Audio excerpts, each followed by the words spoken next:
Om Sri Mahaperiyava Sharanam. Voice of God, Volume 1. Main title, Vedic Religion. Chapter 31. The Classification of Dharma. For the conduct of social life, several functions need to be performed. Functions performed by intellectual effort, those performed by physical effort. There are several varieties in this. All these are necessary for the community of people to live prosperously. If it is considered that one function is superior and another inferior, it is wrong. Every one of our families needs rice, salt, clothes, books, and many other things. To meet these requirements, is it possible for each of us to do all jobs like producing the grain, making salt, weaving clothes, printing books, etc.?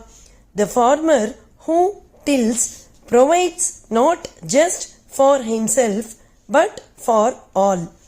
The person who weaves does so to meet everybody's requirement. In the same way, people engage themselves in trade for the convenience of the society. Some join the army and fight for the country.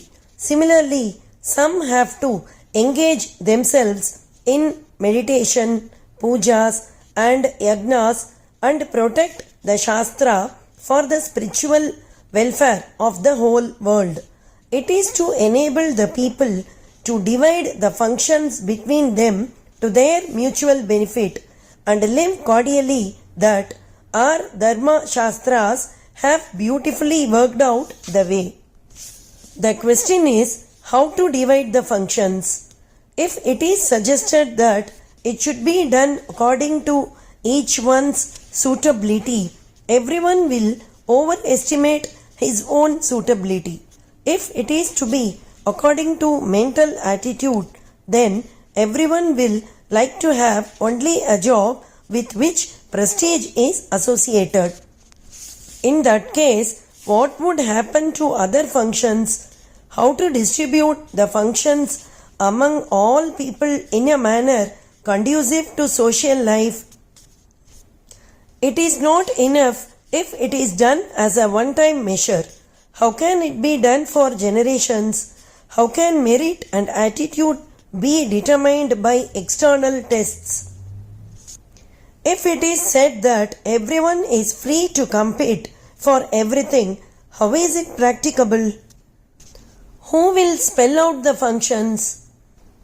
How can it be done?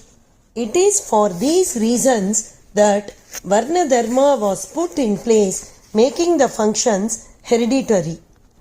Whatever the function, if he considers what has come to him hereditarily as what has been ordained by Parameshwara and he discharges it with the thought, I am doing this for the welfare of the world, that itself becomes the means for his own spiritual upliftment.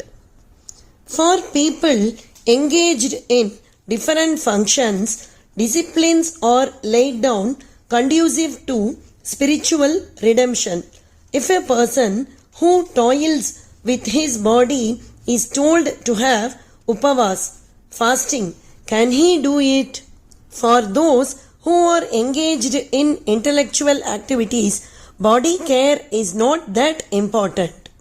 It is to enable them to give up the attachment to the body disciplines like bathing, fasting, rituals, vratam, austerities are prescribed for them.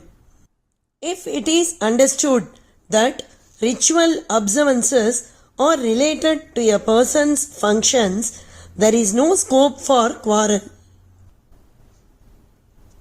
Instead of giving up an achara, customs and practices, because we do not know their meanings, if we try to continue them, they will be helpful later when we come to understand their meanings. It will be good if people not only follow the Dharma but also help others to protect theirs. Instead of telling another in a spirit of competition, "Why do you follow that Dharma? You come to me," or saying, "I will adopt your Dharmas." Even if the person wants to give up his Dharma, he should be told, "Look, my dear, you continue to observe your Dharma. That will do good to you and also to me." In discharging functions, no one is superior or inferior. Since the society has to function properly, the Shastras have divided the functions and shown the way for discharging them. If everyone starts functioning as he likes, functions meant for common good will not go on properly. This is because today everyone is greedy for the other man's money. All people will take to ways and means by which more money can be earned. In such a situation, there will be no division of functions conducive to public welfare. Therefore, if each one follows the trade that has come to him hereditarily and the discipline associated with it, public activities will take place without rivalry and jealousy in the society. But they will also achieve self-purification, Atma Shuddhi. These things should be thought of if, in the name of reform, deformation should not be indulged in.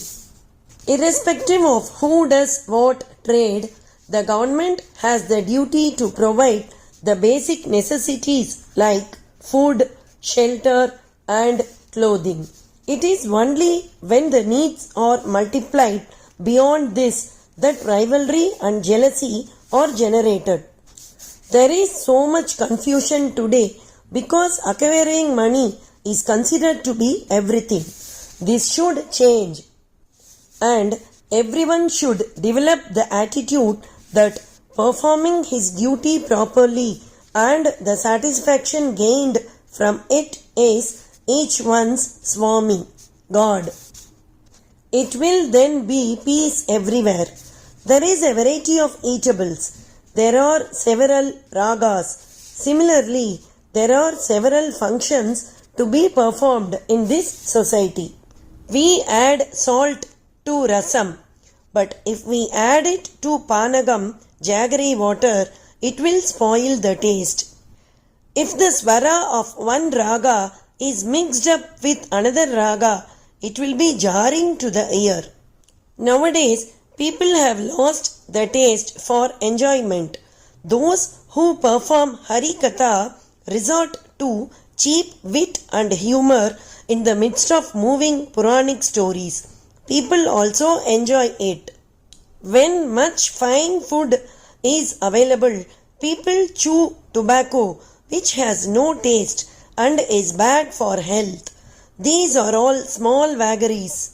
The biggest vagary is creating confusion about Varna, which lays down special dharmas conducive to common dharma. Om Sri Mahaperiyava Sharanam. Jai Jai Shankara, Hara Hara Shankara.